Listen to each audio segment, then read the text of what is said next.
ঝিঙে দিয়ে যদি সুস্বাদু কোনো রেসিপি বানাতে চান তাহলে এই রেসিপি অবশ্যই ট্রাই করতে হবে। খুবই সহজভাবে আপনাদের দেখানোর চেষ্টা করেছি, আর গরম ভাতের সাথে তো অসাধারণ লাগে। গুড ইভিনিং এভরিওয়ান, শতাব্দীর কিচেনে আপনাদের সবাইকে স্বাগত জানাই। আজকের রেসিপি ঝিঙে চিংড়ি। তাহলে চলুন শুরু করা যাক আজকের এই সহজ এবং সুস্বাদু রেসিপি। প্রথমে একটা মশলা রেডি করে নেব।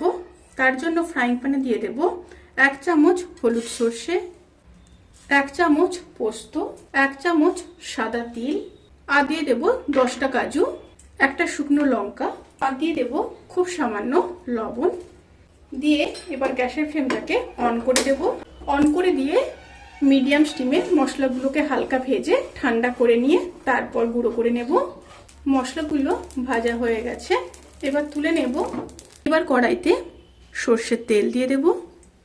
তেল গরম হয়ে গেলে একটা শুকনো লঙ্কা, 1/2 চামচ কালো জিরে একটু নেড়ে নেব।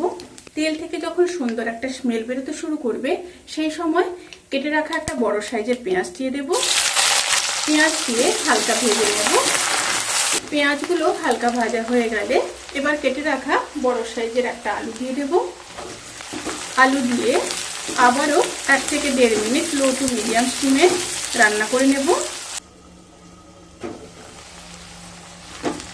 আলুগুলো যখন হালকা ভাজা ভাজা হয়ে যাবে তখন দিয়ে দেব 500 গ্রাম কেটে রাখা ঝিঙে। ঝিঙে দিয়ে আবারও খুব ভালোভাবে মিশিয়ে নেব। খুব ভালোভাবে মিশিয়ে নেওয়ার পরে দিয়ে দেব পরিমাণ মতো লবণ। লবণের পরিমাণটা এখানে বুঝে দিতে হবে, কারণ মশলা যখন ড্রাই রোস্ট করেছিলাম তখন কিন্তু কিছুটা লবণ অ্যাড করেছি। 1 চামচ হলুদ গুঁড়ো দিয়ে আবারও মিশিয়ে নেব। খুব ভালোভাবে মিশিয়ে নেওয়ার পরে এবার ঢাকা দিয়ে আবারও লো স্টিমে 5 মিনিট রান্না করে নেব। 5 মিনিট রান্না করে নেওয়ার পরে এবার দিয়ে দেব বেশ কিছুটা চিংড়ি মাছ। আগে থেকেই চিংড়ি মাছগুলোতে লবণ আর হলুদ মাখিয়ে রেখেছিলাম। এখানে প্রায় 50 গ্রাম মতো চিংড়ি মাছ আছে। আবারও খুব ভালোভাবে মিশিয়ে নিলাম। মিশিয়ে নিয়ে আবারও হাই স্টিমে 1 মিনিট রান্না করে নেব। চিংড়ি মাছ দিয়ে খুব ভালোভাবে কষিয়ে নেওয়ার পরে এবার দিয়ে দেব 1 চামচ কাশ্মীরি লঙ্কার গুঁড়ো, আর দিয়ে দেব কাজু, চারমগজ, পোস্ত, সর্ষের গুঁড়ো দিয়ে খুব ভালোভাবে মিশিয়ে নেব। খুব ভালোভাবে মিশিয়ে নিয়ে লো স্টিমে আবারও 1 মিনিট কষিয়ে নেব। খুব ভালোভাবে কষিয়ে নেওয়ার পরে এবার দিয়ে দেব সামান্য জল।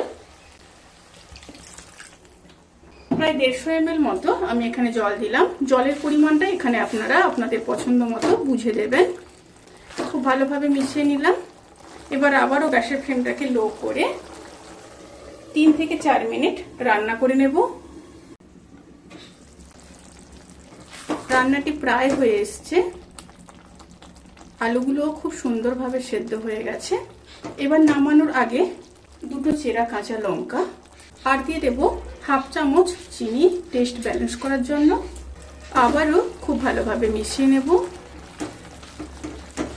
এই রেসিপিটি কিন্তু গরম ভাতের সাথে অসাধারণ লাগে, অবশ্যই ট্রাই করবেন। এবার গ্যাসের ফ্লেমটাকে অফ করে দেব। অফ করে ঢাকা দিয়ে 5 থেকে 7 মিনিট স্ট্যান্ডিং টাইমে রেখে তারপর সার্ভ করব। রেসিপিটি কেমন লাগলো প্লিজ কমেন্ট করে জানাতে কিন্তু ভুলবেন না। যদি ভালো লেগে থাকে তাহলে সাবস্ক্রাইব করে পাশে থাকা বেল আইকন প্রেস করে নোটিফিকেশান অল করে রাখবেন। তাতে করে আমি যত রেসিপি দেব সমস্ত লিঙ্ক আপনাদের কাছে পৌঁছে যাবে। আপনারা সবাই ভালো থাকবেন, সুস্থ থাকবেন, সাবধানে থাকবেন। আজকের মতো এই পর্যন্ত। পরের ভিডিওর জন্য অপেক্ষা করুন। টাটা।